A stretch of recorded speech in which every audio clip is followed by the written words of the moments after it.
13.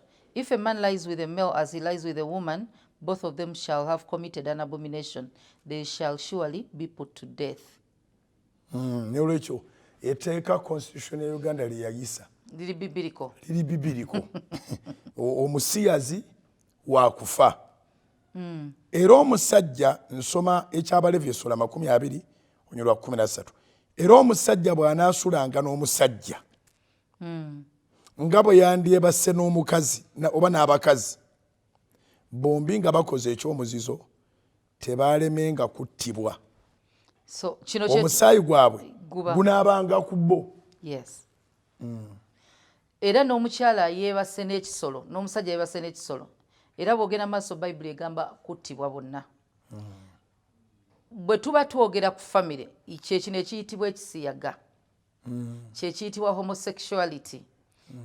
Waliwo ensi kye yateekawo kye bayita LGBTQ oba I byonna ziri awo paka ndooza bajja kola A up to Z zonna ne bunazireeta letters of alpha eza alphabet.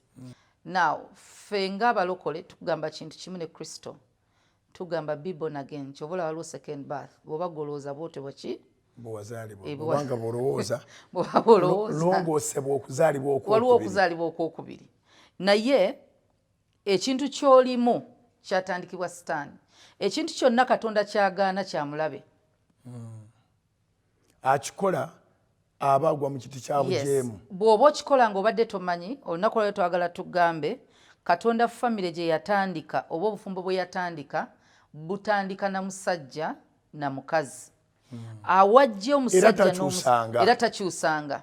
Awajja omusajja n'omusajja bijja ekibi kimaze kujja era amateeka gano agawa abantu ng'ekibi kimaze oyingira mu nsi.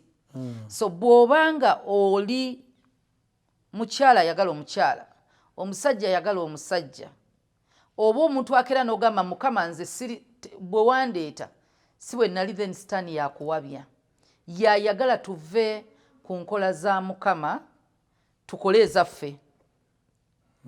Ezaffe kitegeeza tujjeemu okwagala kwa Katonda. Bw'osaba essala ya Mukama waffe tugamba nti okwagala kwe kukolebwe. So okwagala kwe kwakolebwa kuva ku ntandikwa y'ensi eno. Yajja n'atonda ensi n'atonda omusajja n'atonda omukazi. Kati kasita otandika wiiliyo kino kyenjagala kasita otandika okukola ebintu nga kati obikola lwaggwe Sitaani kyayagala tayagala okolenga Katonda wayagala. So influence ye yakukola nga gwe bw'oyagala. Owulira otya?